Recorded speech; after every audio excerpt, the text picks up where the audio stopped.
네, 안녕하십니까. 반갑습니다.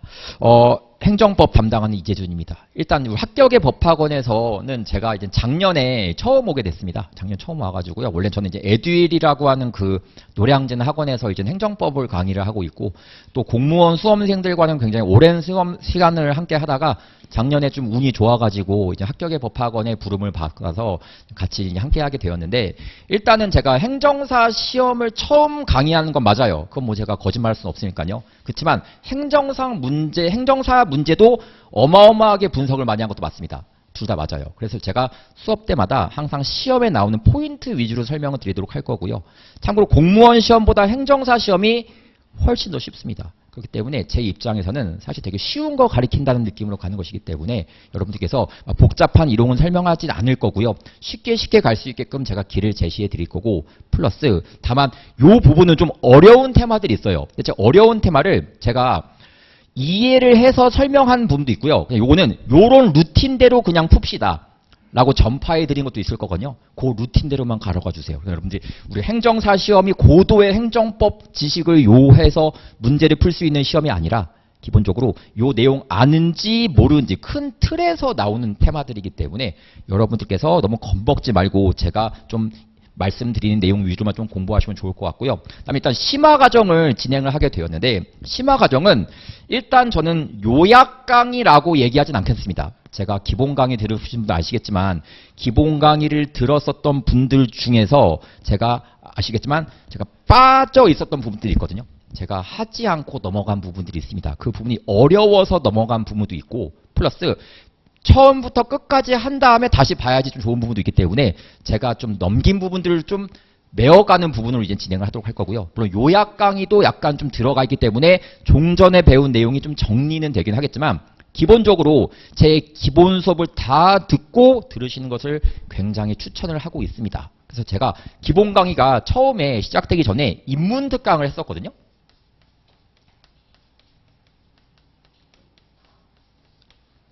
인문 특강을 한번 진행했었습니다. 그래서 인문 특강을 한번 진행했었고요. 이 인문 특강 다음에 이제 기본 과정을 진행하죠. 기본 과정. 이것도 저번 주에 다 끝나게 됐고요. 그 다음에 이제 심화 과정을 돌입하게 됩니다.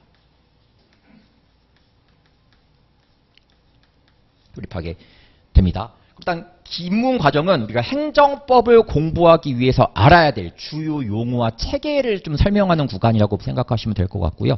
이게 3시간 동안 진행돼요. 3시간 동안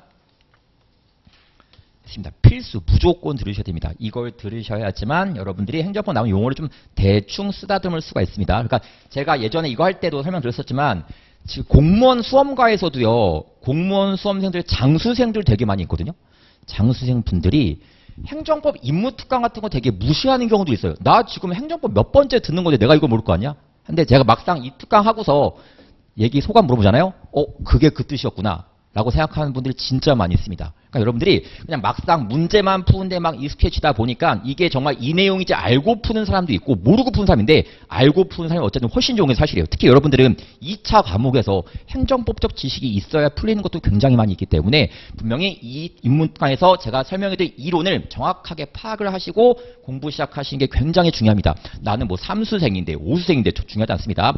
듣고 시작을 하시는 거고요. 겸손하게 항상 공부하시는 거고, 그다음에 기본 과정이라고 하는 것은 제가 행정법을 처음부터 끝까지 총론 과정을 한번 총론. 처음부터 끝까지 한번 쭉 한번 훑어봤고요. 플러스 총론 과정에서 여러분들이 빼먹었었던 부분을 심화 과정에서 제가 메꿉니다. 그래서 여기서 메꾸게 되고요. 플러스 여기서 이제 강론도 진행하게 되죠. 근데 강론은 우리 행정사 시험에서 한 4문제 정도에서 5문제 정도까지 나올 수 있는 그런 테마이기는 한데요.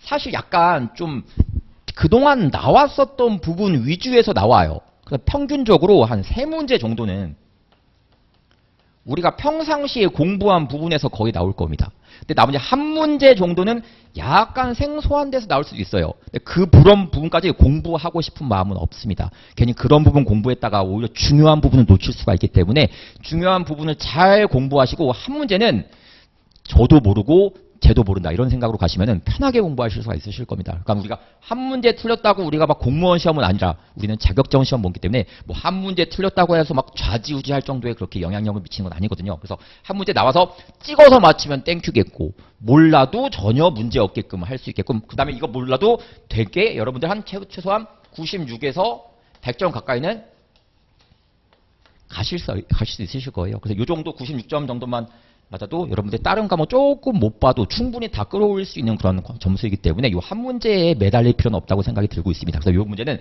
약간 그냥 좀 우리도 모르고 다른 애도 모른다라는 생각으로 편안하게 접근하시게 되면은 실제 시험장에서는 당황하지 않고 문제 푸실 수 있을 거라고 생각이 들고 있고요. 그래서 이렇게 해서 마무리를 짓고 그 다음에 이 과정이 끝나게 되면은 이제 문제풀이 과정을 돌입하죠. 문제풀이.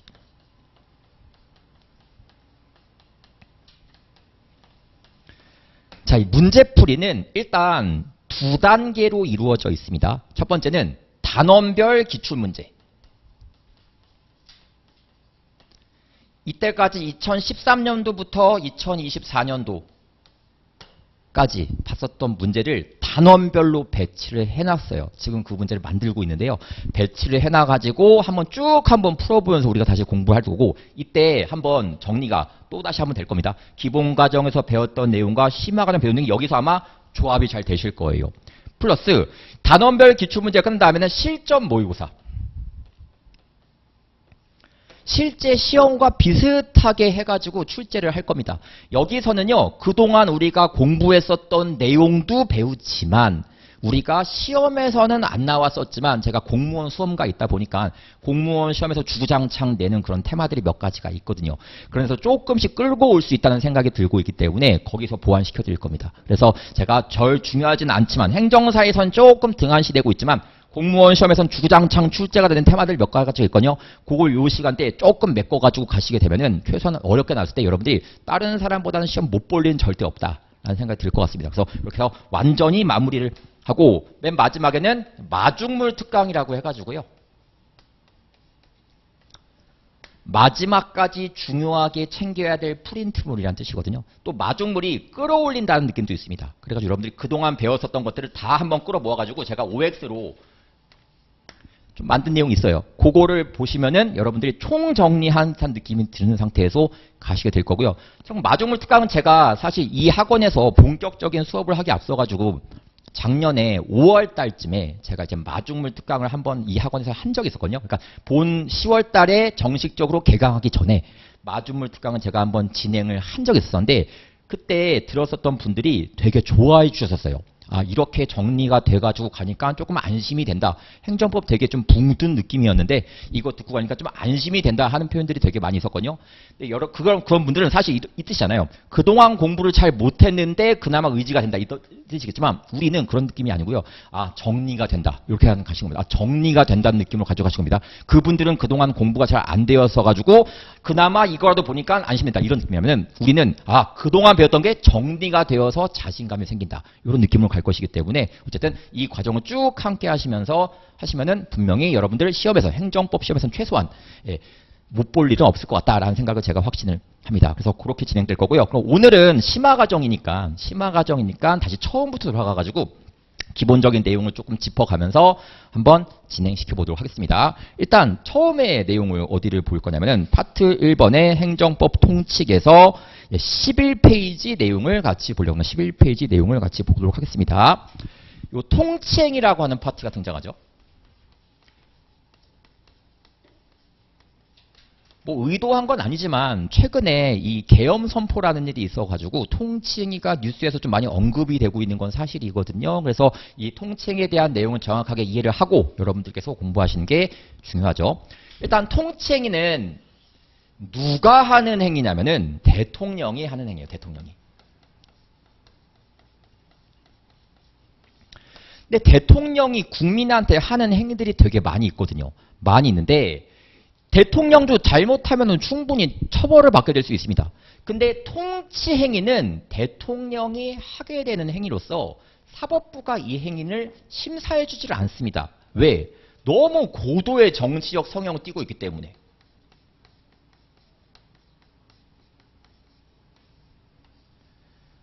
정치적 성향이 높은 행위이기 때문에 사법부가 이거에 개입해서 잘잘못을 따지는 게 조금 무리가 있다고 생각이 들어요. 왜? 아니 사법부는 판사들로 구성되어 있는 조직이거든요. 판사는 정치인이 아닙니다.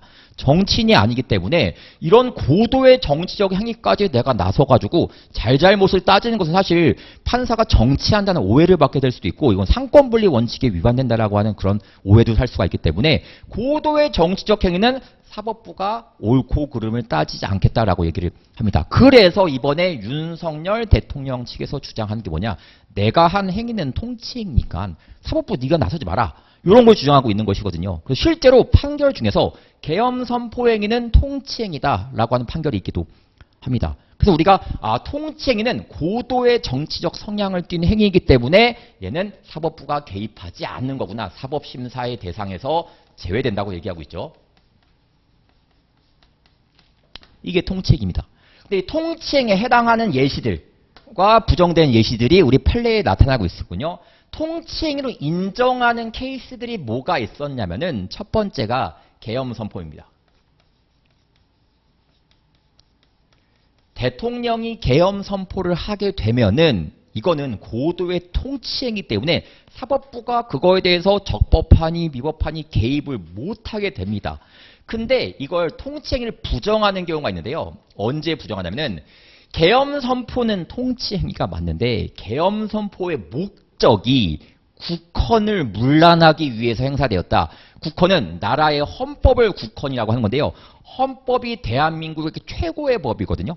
대한민국의 최고의 법을 문란, 어지럽게 하기 위해서 계엄선포행위가 나온 거라고 한다면은 이건 통치행위가 아니라고 판단을 합니다. 그래서 계엄선포행위가 국헌을 문란하기 위해서 나라의 헌법을 문란하기 어지럽히기 위해서 발동된 것이라고 한다면은 이건 통치행위가 아니라 범죄행위로 인식하겠다는 뜻인 겁니다. 그래서 실제로 예전에 우리나라에 1980년도에 그 통치행위, 그 계엄선포가 한번 나온 적이 있었거든요. 그 계엄선포가 통치행위가 아니라 범죄행위로 인정받았던 사안인 겁니다. 그래서 나라의 헌법을 무력화시키기 위해서 나왔다고 판단되기 때문에 거기에 심사에 들어가가지고 잘못한 사람들 다 판사가 유죄 판결을 내려가지고 처벌받게 유도한 적도 있었거든요. 그런 뉘앙스를 가져가시면 되겠고요. 두 번째, 남북정상회담 개최.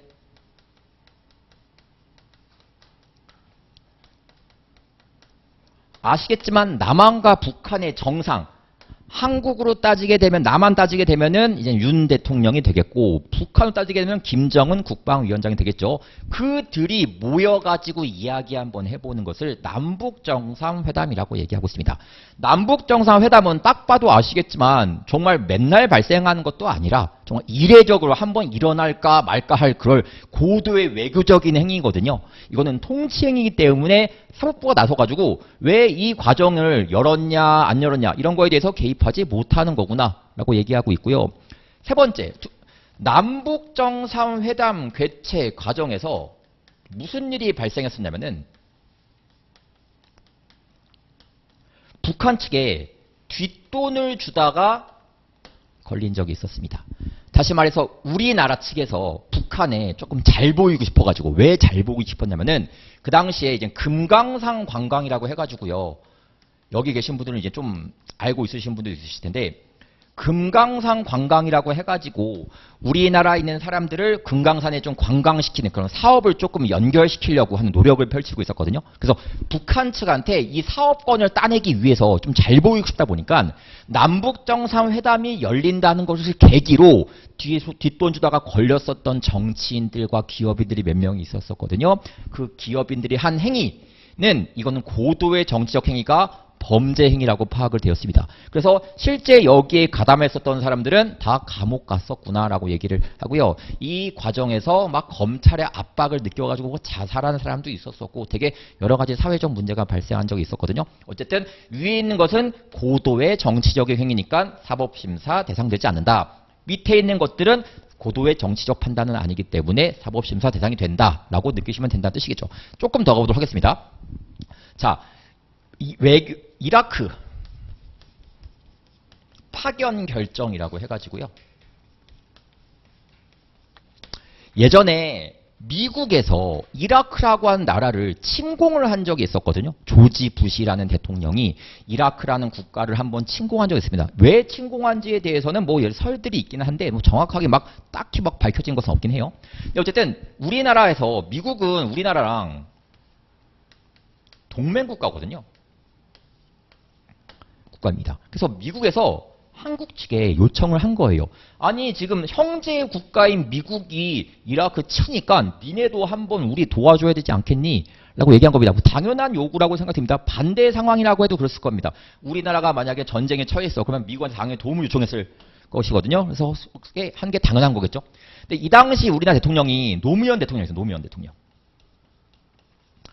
노무현 대통령이셨는데 이분께서 고민을 하셨던 겁니다. 무슨 고민을 했냐면은 미국의 말을 듣고서 이라크로 파병을 시키면은 미국은 좋아할 거예요. 아, 형제 국가로서 할 일을 다 하는 거구나 라고 좋겠지만 문제는 뭐냐? 우리나라 청년들이 전쟁터에 가서 죽을 수밖에 없다는 뜻이겠죠. 그 젊은 청년들이 거기 가서 죽는 게 너무 속상했었던 거예요. 또 반대로 미국의 말을 듣지 않고 그냥 안 보낼래, 우린 파병 안 할래 라고 하게 되면은 미국이 극대노를 하겠죠. 아니 너네 6.25 때 그렇게 커다란 도움 받아놓고서 우리가 막상 도움 필요하니까 우리의 말을 무시하냐? 라면서 극대노를 할 수가 있기 때문에 미국이 우리나라한테 어떤 보복할지가 감이 안 잡힌다는 뜻인 겁니다. 그래서 노무현 대통령이 파병을 하면은 한 대로, 안 하면 안 한 대로 고민에 빠져가지고 딜레마에 빠지게 되었거든요. 그래서 노무현 대통령이 어떤 결정을 했냐면 파병하겠다. 단 우리는 전투부대를 보내는 것이 아니라 재건부대를 보내겠다. 재건부대는 뭐냐면요. 전쟁하고 남은 그 기지를 정리하는 역할을 하는 곳입니다. 부상자들을 이송을 하고 그 다음에 전쟁터에서 남아있는 그 무기 같은 거 수거를 해서 후방을 지원하는 부대이지 일선에서 전투하는 부대가 아니었던 거예요. 그래서 실제로 이게 자이툰 부대라고 해가지고요.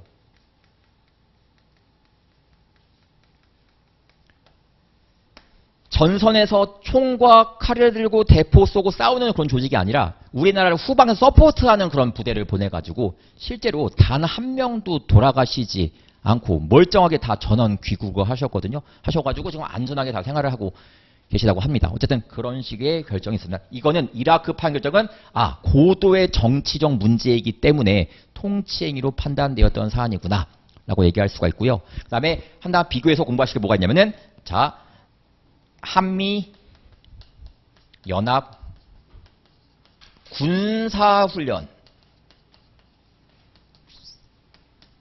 라고 하는 것이 있습니다. 자, 한미연합 군사훈련이라고 하는 것은 뭘 얘기하냐면은 한국이랑 미국이랑 연합해가지고 매년 군사훈련을 하고 있거든요. 그거 이야기를 하겠다는 건데요. 이 군사훈련은 그냥 매년 하는 군사활동이지 뭐 이라크 파견처럼 그냥 어쩌다 한번 나가는 그런 테마는 아니기 때문에 얘는 고도의 정치적 성격을 띠고 있는 행위는 아니라 그냥 일종의 군사훈련에 불과하다. 충분히 얘는 사법심사 대상 될 수 있다라고 하는 것을 우리가 지난 시간에 배우게 되었던 거거든요. 그걸 통해서 책을 통해서 한번 정리시켜 드리도록 하겠습니다. 11페이지 내용 보시면 되겠죠. 1번에 통치행위의 개념에서 첫 번째 줄 굵게 칠한 거에 고도의 정치적 성격을 띄었다. 그 말이 핵심이 되겠고요. 그 다음에 사법심사 대상에서 제외됐다. 그 말이 핵심이 되는 문구다라고 얘기할 수가 있습니다. 2번 통치행위에서 1번 대법원 보시게 되면은 통치행위임을 긍정한 판례에서 1번 대통령의 계엄 선포 행위에다가 밑줄 같이 그어주시면 되시겠고요. 그 다음에 2번에 남북정상회담 개최에다가만 밑줄 같이 그어주시겠고요. 그 다음에 양가로 2번에 통치행위를 부정한 판례에서 1번 비상계엄의 선포나 확대가 국헌 문란을 목적으로 달성되었다. 이건 통치행위가 아니라는 뜻이겠죠. 2번 판례 남북정상회담 개최 과정에서 재정경제부 장관에게 신고하지 아니하거나 통일부 장관의 협력사업 승인을 얻지 아니한 채 북한 측에 사업권 대가 명목으로 송금한 행위자, 이게 뒷돈 줬다는 말과 같은 표현이거든요. 이런 것들은 통치행위가 아니다라고 한다는 거, 그 정도 체크하시면 충분하시겠습니다. 한 가지만 더, 서훈 취소라고 해가지고요. 이 용어는 조금 아실 필요가 있습니다. 자, 서훈이 훈장을 주는 것을 서훈이라고 얘기를 합니다. 그럼 서훈 취소는 줬던 훈장을 빼앗는 것을 서훈 취소라고 하는 거구나라고 얘기할 수가 있겠죠. 네, 생각을 한번 해보도록 하겠습니다. 여러분들 그 손흥민 선수라고 너무 유명한 선수가 있지 않습니까? 그 선수가 3년 전에 잉글랜드 프리미어 리그라는 축구 리그에서 득점왕을 한 적이 있어요. 득점왕을 해가지고 이 선수가 정말 역대 최초로 한국인 중에서는 그렇게 프리미어 리그에서 득점을 한 게 정말 어마어마한 성과를 거둔 거거든요. 그래가지고 이 선수가 훈장을 받았어요. 훈장. 대통령한테 훈장을 받게 되었습니다. 훈장을 받아가지고 이 선수가 속으로 생각할 수 있습니다. 아, 내가 축구선수 하면서 이런 커리어를 쌓았으니까 앞으로 두고두고 내가 이것을 보존해야겠다라고 생각할 수 있겠죠. 근데 대통령이 서훈을 취소시키는 거예요. 훈장을 취소시킨다는 이야기는 훈장 뺏겠다는 뜻이거든요.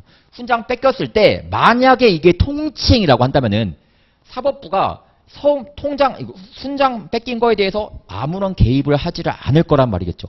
근데 서훈 취소가 통치행위가 아니라고 한다면은 사법부가 개입해가지고 왜 뺏었는지에 대해서 한번 알아봐 줄 거라는 뜻인 겁니다. 당연히 손흥민 선수 입장에서는 사법부의 판단을 받아보는 게 훨씬 좋은 것이거든요. 그래서 서훈 취소는 통치행위가 아니기 때문에 사법심사 대상이 되는 거구나라고 얘기를 합니다. 그래서 오른쪽에 3번 문제 하나만 체크하면 되거든요. 대통령의 서훈 취소는 통치행위가 아니다. 이해되시겠습니까? 그래서 그렇게 체크하시면 되시겠죠. 그 다음에 다음 페이지 넘기도록 하겠습니다. 그 다음에 맨 위에 1번 판례 하나 있거든요. 이라크 파견 결정에다가만 밑줄 같이 그어주시겠고요. 아, 이라크 파견 결정은 뭐다? 통치행위다 라고 해서 사법부가 심사하지 않았었던 사안이다 라고 느끼시면 되겠고요. 양가로 2번 한미연합군사훈련은 통치행위가 아니다라고 한다면 그렇게 같이 연결시켜서 공부하시면 된다는 뜻이겠죠. 그 다음에 통치행위는 이 정도까지 하면 되겠 것 같고요. 쭉 넘기셔가지고 조금 어려운 내용 볼 겁니다. 14페이지입니다. 14페이지. 이 부분을 조금 많이 어려워하시는 분들이 계시죠. 14페이지에 나와 있는 법치행정의 원리.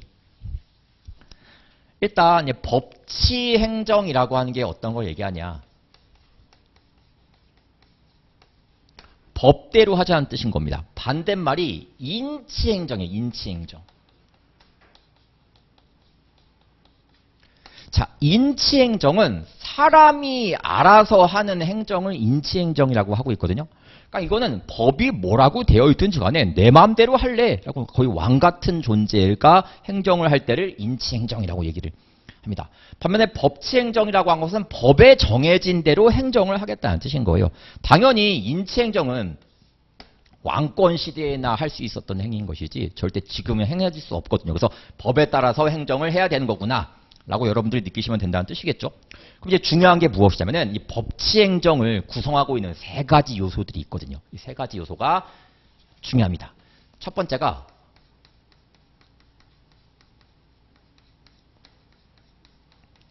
법률의 법규 창조력이라고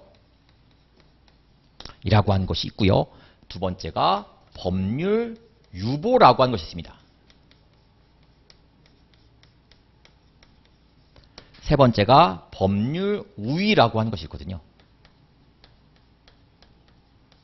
일단 용어 자체가 너무 생소할 거예요. 뭐 법률은 뭐고 법규는 뭐고 또 유보는 뭐고 우위는 뭔지 뭐 이게 너무 헷갈리단 말이겠죠. 그럼 일단 제가 살짝 한 가지만 정리해 드리도록 하겠습니다. 자, 여러분들 일단 우리 성문법이라고 해서 성문법 여기 좀 쓸게요. 성문법이라는 게 있어요. 제가 이거는 이게 인문 특강에서 했었던 내용인데 그치만 다시 한번 좀 짚어드릴게요. 성문법이라고 하는 법인데 성법은 문서로 이루어진 법을 성문법이라고 얘기를 합니다. 그러니까 그 말은 뭐 뜻이냐면은 문서로 되어 있기 때문에 우리가 직접 눈으로 보고 쓰고 읽고 할 수 있는 법을 성문법이라고 얘기하고 있습니다. 그래서 대부분의 법들이 다 성문법이라고 얘기할 수 있겠죠. 다 우리가 법으로 확인을 하지 않습니까? 눈으로 확인을 할 수가 있어요. 반면에 불문법, 이런 법, 불문법. 불문법은 이게 눈으로 확인이 되지가 않는 법을 불문법이라고 얘기를 합니다.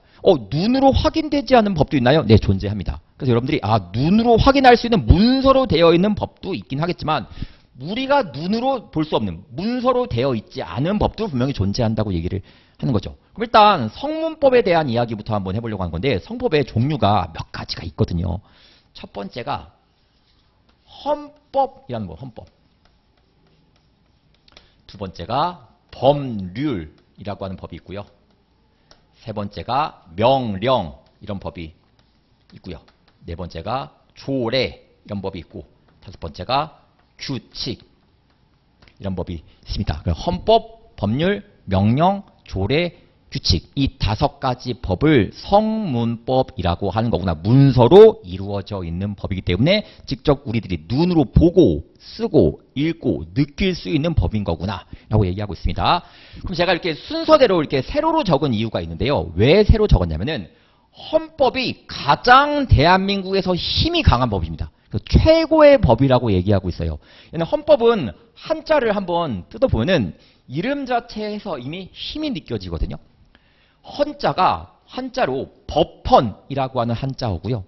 법자가 법법, 그러니까 법 중의 법이라는 뜻인 거예요. 그러니까 가장 효력이 가장 강한 법인 거구나 라고 얘기할 수가 있고요. 자, 법률이 두 번째, 명령이 세 번째, 조례가 네 번째, 규칙이 다섯 번째 입니다. 그럼 일단 헌법은 왜 대한민국의 최고의 법으로 평가받냐? 이건 국민이 직접 만드는 법이라고 평가받습니다. 국민이 직접 만드는 법이라고 평가하고 있기 때문에 최고의 법이다. 대한민국의 주인은 국민이거든요. 국민이 직접 컨트롤하는 법이니까 최고의 법이라고 평가받고 있습니다. 반면에 법률은 누가 만드는 법이냐면은 국민들이 뽑은 국회의원이 만드는 법을 법률이라고 얘기하는 거예요. 그래서 아, 국회의원이 만드는 거구나. 근데 재밌는 게 뭐냐면은 여러분 법을 보다 보면은 법 이름 중에 무슨 법, 무슨 법률 이렇게 끝나는 법들이 있거든요. 이런 법들은 다 법률이라고 불리는 법인 거구나 라고 얘기합니다. 다 국회의원이 만들었구나라고 얘기를 합니다. 그럼 민법 누가 만들었을까? 국회의원이 만들었고요. 형법 누가 만들었을까? 국회의원이 만든 법이고요. 이런 식으로 행정소송법 누가 만들었을까? 국회의원이 만든 법이고요. 다 무슨 법, 무슨 법률로 끝나면은 다 국회의원이 만든 법이구나. 대부분의 법이 다 여기에 속한다라고 얘기할 수가 있겠죠. 그 다음에 명령이라고 하는 것은요. 이게 두 가지가 있어요. 하나는 법규명령이라고 하는 것이 있고요. 하나는 행정규칙이라고 하는 것이 있습니다. 일단 이건 누가 만들었는지부터 제가 설명드리면 이건 중앙정부에서 만들었다라고 합니다. 중앙정부에서 만들었다라고 평가를 합니다. 자, 중앙정부라고 하는 것은요. 여러분 정부 조직도를 보시게 되면은 대통령이 있고요. 밑에 국무총리가 있고요. 각 부, 무슨 부, 법무부, 국방부, 행정안전부, 기획재정부 그런 부도 있거든요. 그런 데서 만든 법을 명령이라고 하는 거구나라고 얘기하고 있고요. 그 다음에 조례는 어디서 만들냐면 지방정부에서 만들었다. 지방정부에서 만들었다. 지방정부. 지방정부는 지방자치단체를 얘기합니다. 지방자치단체. 얘기를 합니다. 그러니까 서울시, 뭐 경기도, 충청남도, 충청북도, 전라남도, 경상남도, 이런 데서 만든 법을 조례라고 하고 있고요. 규칙도 마찬가지로 지방정부에서 만들기는 했습니다. 근데 어쨌든 그럼 여러분들 이게 왜 이 순서대로 되어 있냐? 국민이 직접 만든 법이고요. 그 다음에 국민이 뽑은 국회의원이 만든 법이고요. 그 다음에 중앙정부에서 만들었고 지방정부에서 만들었기 때문에 아 이렇게 순서대로 효력이 쌓여져 있구나라고 얘기를 합니다. 그럼 제가 왜 이런 식으로 순서를 짜느냐면은 문제가 뭐냐면은 헌법에 위반되는 법률, 명령, 조례, 규칙은 존재할 수가 없고요. 법률에 위반되는 명령, 조례, 규칙은 존재할 수가 없고요. 명령에 위반되는 조례, 규칙은 존재할 수가 없고요. 조례에 위반되는 규칙은 존재할 수 없어. 그럼 위반된 게 무슨 뜻이냐면은 충돌되면 안 된다는 뜻인 거예요. 자, 예를 들어가지고 우리 근로기준법이라는 법이 있거든요. 근로기준법은 누가 만들었을까? 아, 국회의원이 만든 법률인 거구나 라고 얘기할 수 있겠죠. 근로기준법 내용에서 뭐 이런 내용이 있다고 쳐보도록 하겠습니다. 1시간 동안 근로를 하면은 시급 1,000원을 준다. 이런 법조문이 있다고 쳐보도록 하겠습니다. 1시간 동안 열심히 아르바이트 했더니 시급이 1,000원 날라오게 되는 거예요. 이거는 헌법에 위반되는 법으로 평가받을 수밖에 없습니다. 왜? 헌법은 사람은 소중한 거야. 뭐 이런 거에 대한 이야기하고 있는데 1시간 동안 일을 했다고 1,000원 준다고? 여러분 강아지도 1시간 동안 산책하고 오면은 발 씻겨주고 손 씻겨주고 하면서 얘한테 먹이도 주고 칭찬해 주는데 1시간 동안 사람이 일을 했다고 해가지고 1,000원 주겠다. 이건 말이 안 되는 것이기 때문에 이런 것들은 헌법에 위반되니까 사라질 수밖에 없을 거예요. 다시 말해서 이런 법들에 위반되는 것들은 다 존재할 수가 없다라고 얘기하고 있습니다. 그럼 그렇게 정리하시면 된다는 뜻인 겁니다. 그래서 조금만 용어를 같이 가져가 보도록 할게요. 여기 법규 명령이라는 법규 명령. 법규 명령은요. 이게 중앙정부에서 만들었지만 누구한테 적용하기 위해서 만든 법이냐? 국민한테 적용하기 위해서 만든 법이다라고 얘기를 합니다. 그래서 외부 효가 있다. 외부 효가. 외부 효가 있다고 얘기를 해요. 근데 행정규칙은요. 이거는 중앙정부에서 만들어서 누구한테 적용하기 위해서 만든 법이냐면 공무원한테 적용하기 위해서 만든 법이기 때문에 내부 효가 있다라고 합니다. 내부 효. 그러니까 일반 국민한테 적용하기 위해서 만든 법이 아니라 공무원한테 적용하기 위해서 만든 거예요. 예를 들어서 공무원의 복장 규정이라고 한다든가 공무원의 승진 규정이라고 한다든가 이런 것들 얘기하고 있습니다. 예컨대 여러분들 그 소방대원, 소방공무원들 아시죠? 소방공무원들은 법에서 뭐라고 써 있냐면은 그 주황색 근무복을 입고서 근무한다고 써 있습니다. 주황색 근무복을 입고서 근무한다라고 써 있습니다. 그럼 이런 법을 뭐라고 하냐면은 행정규칙이라고 하는 거구나. 국민한테 적용하기 위해서 만든 법이 아니라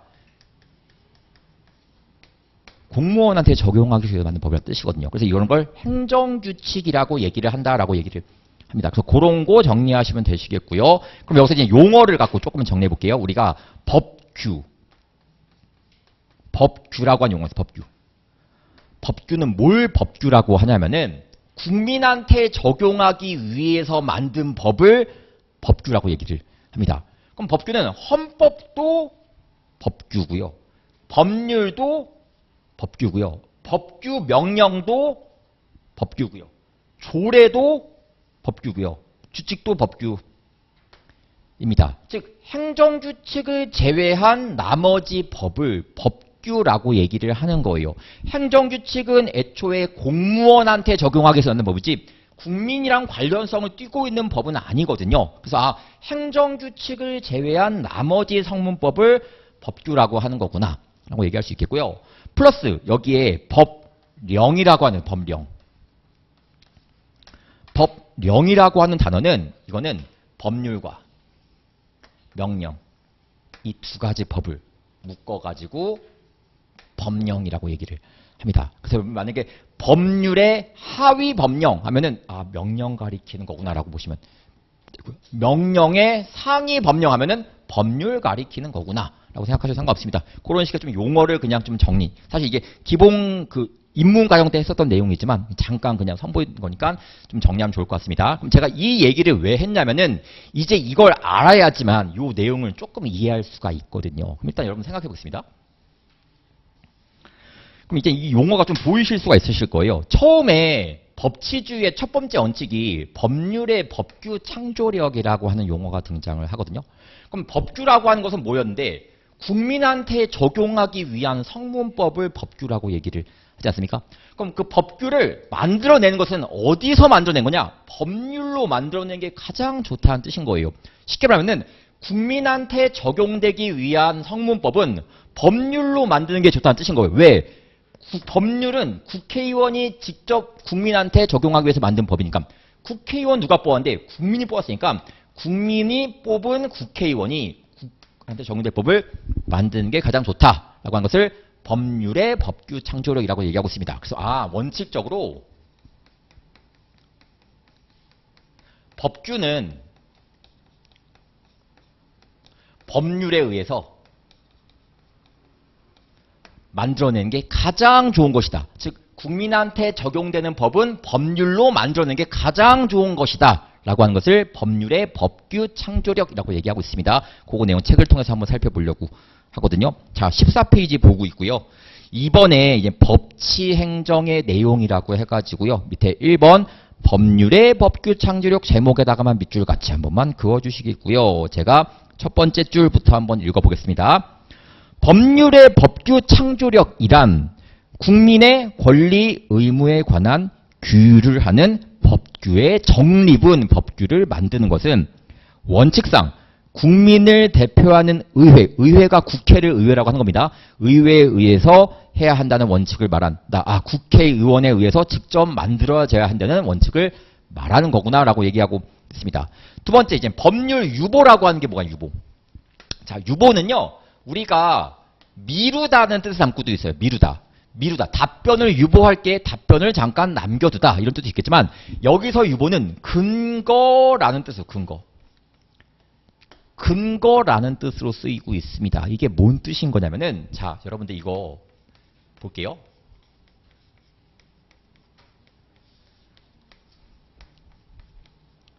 행정부가 국민한테 어떤 작용을 하려고 하는 거예요. 작용 행위. 뭘 하려고 하는 거야. 근데 지멋대로 하는 건 사실 말이 안 되는 것이기 때문에 법의 기초에서 하라는 뜻이거든요. 법에 써 있어야지만 할 수 있다는 것을 법률 유보라고 하는 겁니다. 그래서 네가 작용할 때 막 지멋대로 막 작용하지 말고 네가 하고 싶은 대로 막 하지 말고 법에 써 있어야지만 해라 라고 얘기를 합니다. 그래서 너가 법률을 가지고 작용하라. 법률을 근거로 작용하라는 뜻인 겁니다. 자, 예를 들어서 얘가 영업 정지라고 하는 걸 하고 싶어요. 어떤 국민한테 영업 정지하고 싶습니다. 그럼 네 멋대로 그냥 영업 정지 막 하지 말고 법에 쓰여 있는지 확인하고 해라. 예컨대 우리 식품위생법이라는 법이 있거든요.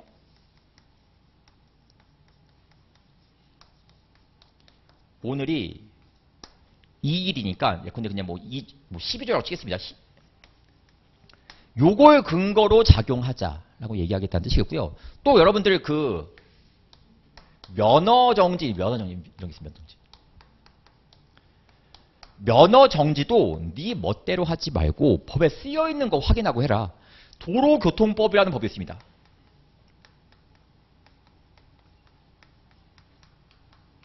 근데 보죠. 12조에 근거해서 해라 라고 이야기하겠다는 뜻이고요. 세 번째, 너가 얘한테 병역 처분하고 병역 처분이 군대 가라고 하는 입대 명령을 병역 처분이라고 합니다. 행정법에서 입대 명령을 병역 처분이라고 하고 있습니다. 네가 입대 명령을 하고 싶은 거야. 하고 싶으면 마음대로 하지 말고 병역법이라는 법이 있거든요. 이 법에 근거해서 해라. 그래서 법률 유보라고 하는 것은 행정부가 국민한테 어떤 작용을 할 때 지 멋대로 하지 말고 법의 근거를 가지고 작용을 해라 라고 하는 원칙을 법률 유보 원칙이라고 하는 거구나 라고 생각하시면 된다는 뜻입니다. 근데 중요한 것은 무엇이냐면은 이제 우리 과정은 제가 기본 과정 때 했던 내용이고 이제 심화 과정에서 해야 될 게 뭔지에 대한 이야기 한번 해보겠다는 뜻인 겁니다. 자, 지금 법률 유보 원칙은 법률의 근거를 가지고 작용을 하라는 뜻이거든요. 근데 곰곰이 생각을 해보세요. 지금 국민한테 적용하기 위해서 만든 법이 법률만 있는 건 아니에요. 그쵸? 우리 헌법도 국민한테 적용하기 위해서 만든 법이고 법률도 국민한테 적용하기 위해서 만든 법이고 법규명령도 국민한테 적용하기 위해서 만든 법이고 조례와 규칙도 마찬가지로 다 국민한테 적용하기 위해서 만든 법이거든요. 그래서 말이 법률이라고 되어 있지 진짜 국회의원이 만든 법률만을 의미하는 것이 아니라 이거는 진짜 헌법도 의미하고 법률도 의미하고 법규명령도 의미하고 조례도 의미하고 규칙도 의미하는 거구나. 그래서 다 포함하는 것을 해석하겠다는 뜻인 겁니다. 그러니까 말이 법률 유보 원칙이지. 근데 솔직히 꼭 법률만 갖고 작용하라는 뜻이 절대 아니라 말이 법률 유보 원칙이지 꼭 요것만 갖고 작용하는 것이 아니라 헌법, 법규명령, 조례, 규칙을 다 포함합니다. 근데 여기 빠져 있는 게 하나 있죠. 행정규칙은 빠져 있습니다. 행정규칙은 애초에 국민한테 적용하기 위해서 만든 법이 아니라 공무원한테 적용하기 위해서 만든 법이기 때문에 이걸 근거로 국민한테 작용하면 안 된다라는 뜻인 거예요. 자, 예컨대 제가 아까 행정규칙이 예로 소방대원들은 근무 중에 주황색 근무복을 입으면서 근무한다 라고 하는 법 좀 있다고 했지 않습니까? 그 법을 근거로 나한테 너 앞으로 소방서에 올 때 주황색 복장 입고 와. 말도 안 된다는 뜻인 겁니다. 왜? 난 소방대원이 아니거든요. 그렇기 때문에 행정규칙을 근거로 작용하는 건 말이 안 되는 거구나라고 얘기를 합니다. 한 가지만 더. 그럼 불문법을 근거로 작용할 수 있냐? 불문법을 근거로 작용할 수 있냐도 한번 보도록 하겠습니다. 불문법은 제가 눈에 보이지 않는 법을 불문법이라고 한다고 말씀드렸었는데 여러분 생각해보세요. 눈에 보이지 않는 법을 근거로 나한테 작용하게 되면은 나 불안해서 살 수가 없을 거예요. 왜? 오늘 집에 가면은 무슨 작용이 나한테 왔을지 내가 예측을 할 수가 없거든요. 내가 이 법을 보게 되면은 알아. 나는 20살 넘으면 군대 가야 되는 거구나. 내가 음주운전하면은 면허 정지 당하구나. 내가 술 판매하면은 미성년자한테 술 판매하면은 예측을 할 수가 있거든요. 근데 불문법은 눈에 보이는 법이 아니기 때문에 내가 나한테 무슨 작용이 날라올지 내가 예측할 수가 없습니다. 하루하루 국민들이 불안해할 수밖에 없을 거예요. 그래서 불문법을 근거로 작용한 건 말이 안 되는구나라고 얘기를 합니다. 그래서 제가 여기서 말씀드리고 싶은 건 뭐냐면 법률 유보의 원칙은 진짜 법률만 갖고 국민한테 작용하라는 것이 아니라 헌법, 법률, 명령, 조례, 규칙을 갖고 작용하라는 뜻인 거구나를 말씀드리고 싶다는 뜻이겠죠. 자, 15페이지 내용 보려고 하거든요. 맨 위에 법률의 범위라고 해가지고요. 요 내용 자체를 잘 보세요. 굵게 칠한 것만 체크하겠습니다. 법률이란 국회에서 제정한 형식적 의미의 법률을 의미를 한다. 두 번째 줄 굵게 칠한 부분이죠. 밑줄을 같이 그어볼까요? 관습법은 관습법 밑에다 쓰세요. 불문법이라고 쓰세요. 우리가 관습법을 불문법이라고도 얘기하고 있겠죠. 불문법은 법률 유보에서 의미하는 법률에 포함되지 않는다. 즉 불문법을 근거로 작용한 것은 안 되기 때문에 불문법은 여기 말하는 법률에 포함되지는 않을 것이다 라고 얘기를 하고요. 그 다음에 굵게 칠한 거. 명령은 여기서 말하는 법률에 포함된다. 다만 행정규칙은 법률 범위에 포함되지 않는다라고 얘기를 하니까 행정규칙은 포함되지 않겠지만 법규 명령은 포함될 수가 있다는 뜻이겠죠. 그 얘기하고 싶었었던 겁니다. 그런 관점에서 1번 문제 하나 풀어보시면 되거든요. 같이 한번 볼게요. 법률 유보 원칙에서 말하는 법률에는 법률 위임에 의해 제정된 법규 명령도 포함된다. 법규 명령도 포함되는 건 맞겠구나라고 얘기할 수 있겠죠. 되게 어려운 질문이거든요. 요거 확인할 줄 아시면 공부 되게 잘하시는 분이구나라고 생각하셔도 상관이 없습니다.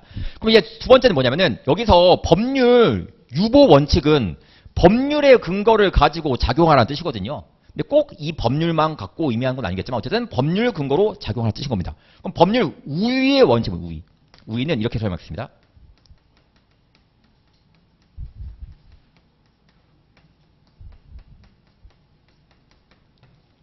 있는 법을 지켜라. 있는 법을 지켜라 라고 표현해서 있는 법을 지켜라 라고 표현할 수 있을 것 같습니다. 이게 뭔 뜻인 거냐면은 예컨대 식품위생법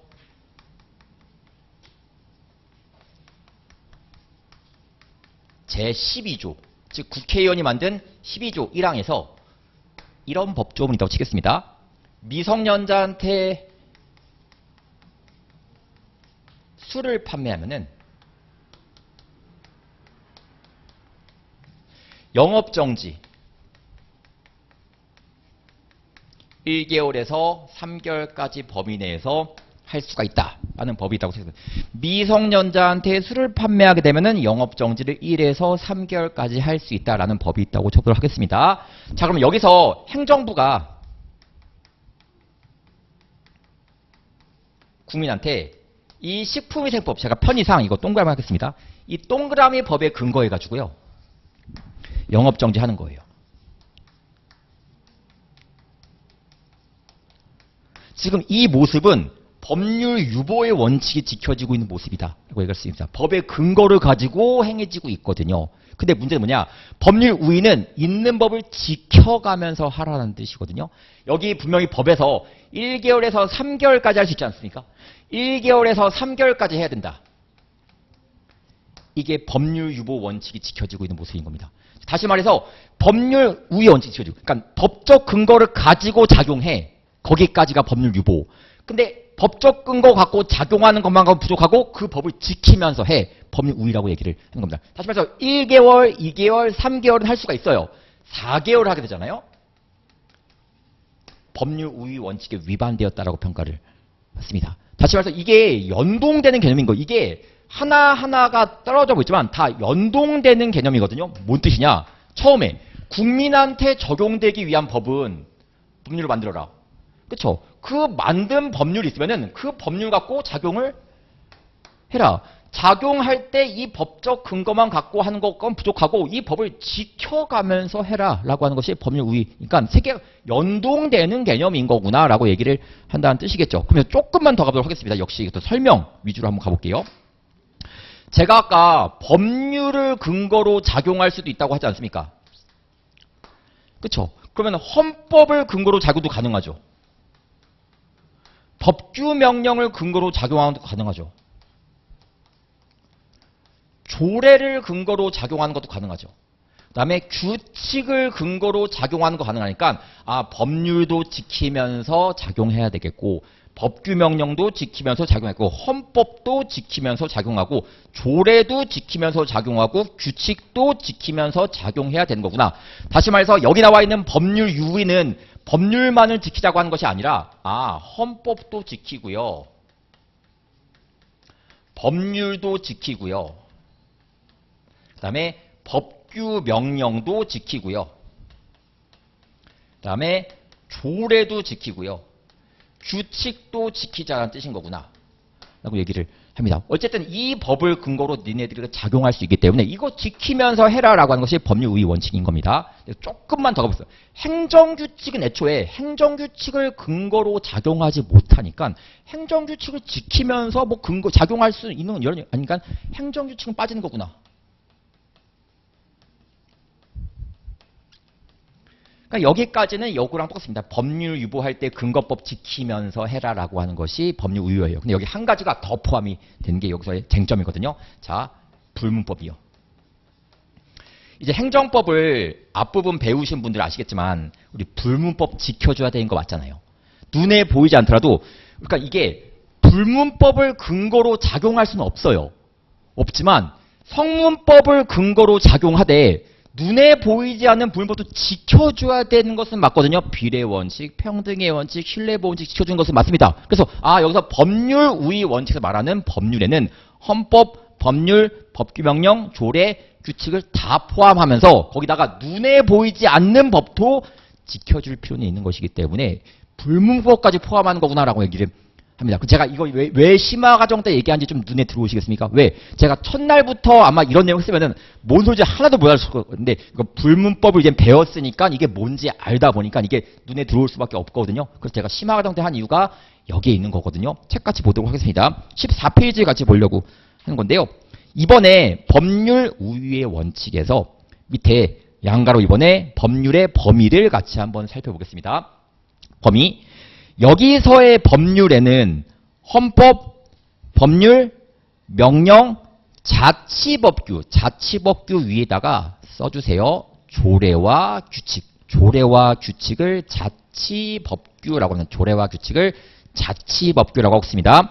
그러니까 조례와 규칙 이런 거 다 포함하고 이런 거 다 포함을 하고 플러스 법의 일반 원칙 관습법에다가만 밑줄 쳐주시겠고요. 위에다 쓰세요. 불문법이라고 써요. 불문법이라고 써요. 불문법이라고 쓰시면은 불문법도 포함한다라고 얘기를 하니까 눈에 보이지 않는 법도 지켜주긴 해야 되겠구나라고 얘기를 하겠다는 뜻인 겁니다. 그렇게 정리하시면은 되겠죠. 왼쪽에 나와 있는 1번 문제 풀 줄 아시면은 정확하게 공부하고 있으신 겁니다.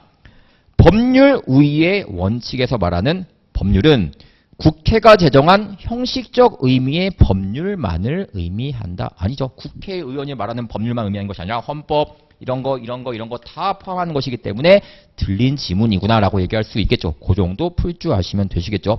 한 가지만 더 하고 쉬었다 가겠습니다.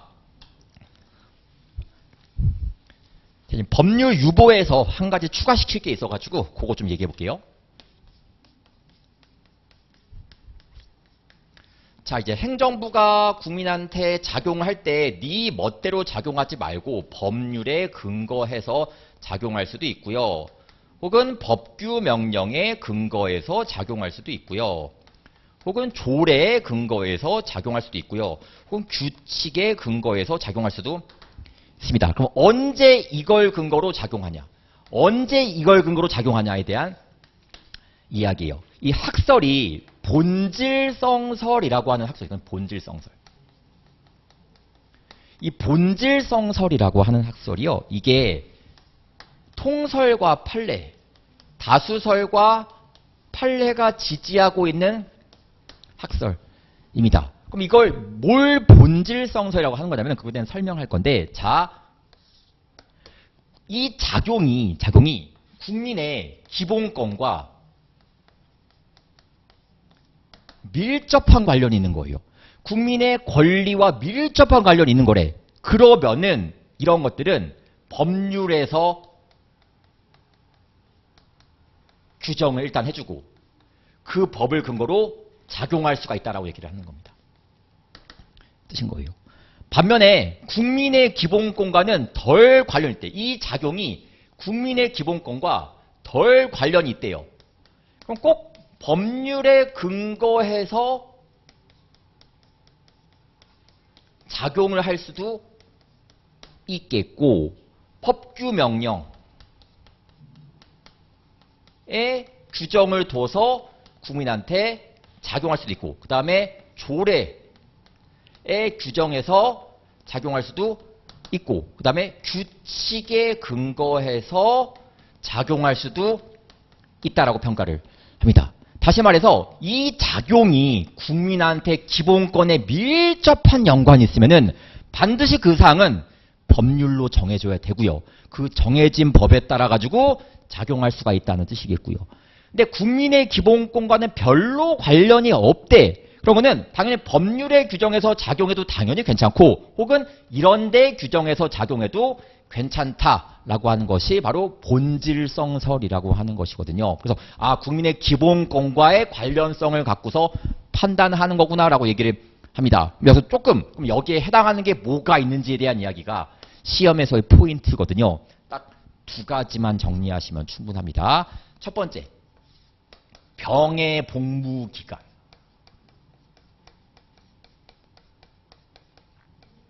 자, 우리가 여러분들께서 직접 다녀오신 분도 계시겠고 자녀분들이 가실 수도 있긴 하겠지만, 군대 갈 때 제일 중요한 게 뭐냐? 뭐 군대에서 식단이 뭐가 나올지 뭐 중요할 수 있긴 하겠지만, 군대 내가 몇 년 동안 거기 있어야 되는지가 너무 중요한 겁니다. 우리 군대들, 남학생 남자분들 군대 좋아하시잖아요. 군대 가면은 밥도 나오지, 돈도 나오지, 옷도 나오지, 다 못 나오니까 좋아하시는데, 군대를 가서 내가 언제까지 거기에 박혀 있어야 되는지가 가장 중요한 쟁점이거든요. 그래서 군 복무 기간이 2년인지 1년 6개월인지 이런 것들, 국민의 기본권과 너무 밀접한 사안이기 때문에 이런 것들은 반드시 법률에서 규정해줘야 됩니다. 어디? 병역법이라는 법이 있어요. 병역법.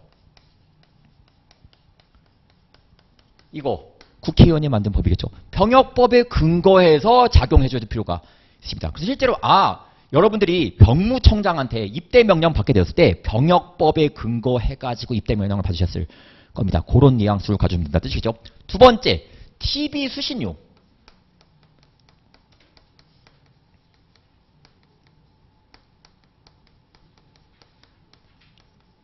자, 여러분들 KBS라는 방송국 다 아실 겁니다. 모르는 사람 없을 겁니다. KBS 방송국을 우리가 시청하려면은 매달 시청료를 내야 하거든요. 그게 TV 수신료라고 얘기를 합니다. 그게 얼마인지를 결정하는 것도 매달 국민이 내는 세금과 같은 비슷한 느낌, 국민의 재산권을 침해한 듯한 느낌이 들기 때문에 반드시 법률로 규정할 필요가 있다고 얘기를 합니다. 실제로 2,500원이거든요.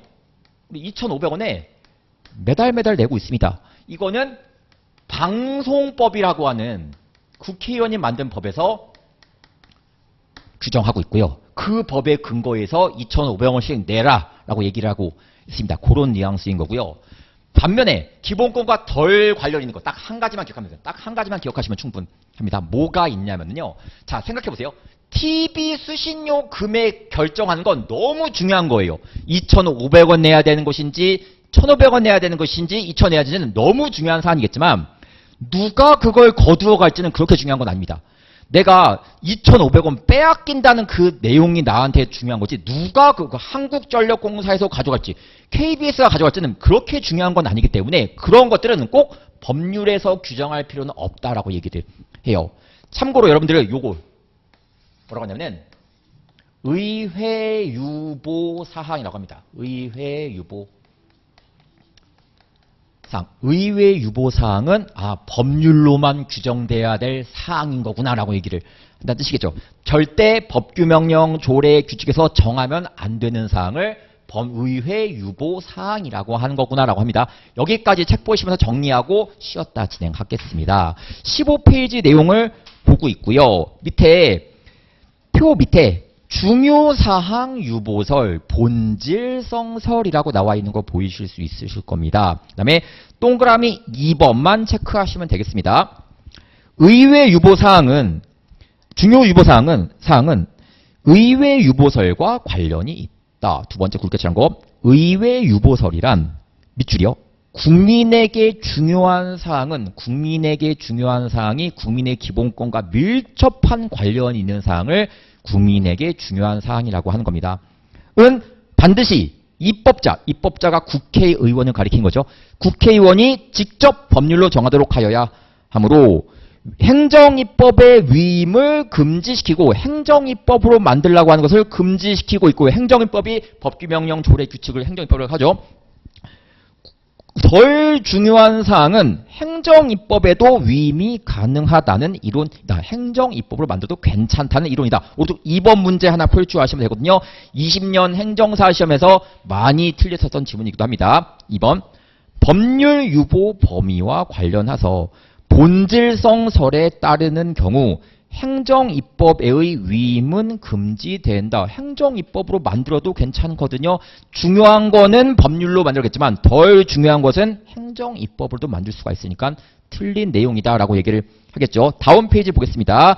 보시게 되면은 이제 판례. 동그라미 2번에 중요사항으로 판단한 판례. 밑에 1번 판례 한 체크하시고요. 병의 복무기간에다가만 밑줄 같이 한번 그어주시겠고요. 그 다음에 2번 판례에서 텔레비전 방송 수신료에다가만 밑줄 같이 한번 그어주세요. 딴 거 읽지 않았습니다. 그렇게만 딱 체크하시는 겁니다. 병의 복무기간과 텔레비전 방송 수신료는 뭐다? 법률로만 정해야 될 사항인 거구나라고 얘기를 하죠. 동그라미 3번 중요사항으로 판단하지 않은 판례라고 해가지고요. 첫 번째 줄 수신료 징수 업무에다가만 밑줄 같이 그어주고 누가 거두어 갈지는 그렇게 중요한 건 아니라는 뜻이겠죠. 그 정도 정리하시면 되겠습니다. 지금 배운 것 중에서 가장 난이도 높은 내용을 한번 정리를 해봤거든요. 그래서 이 정도 정리를 하시고 좀 쉬었다가 다음 페이지 나와 있는 내용 같이 보겠습니다. 네.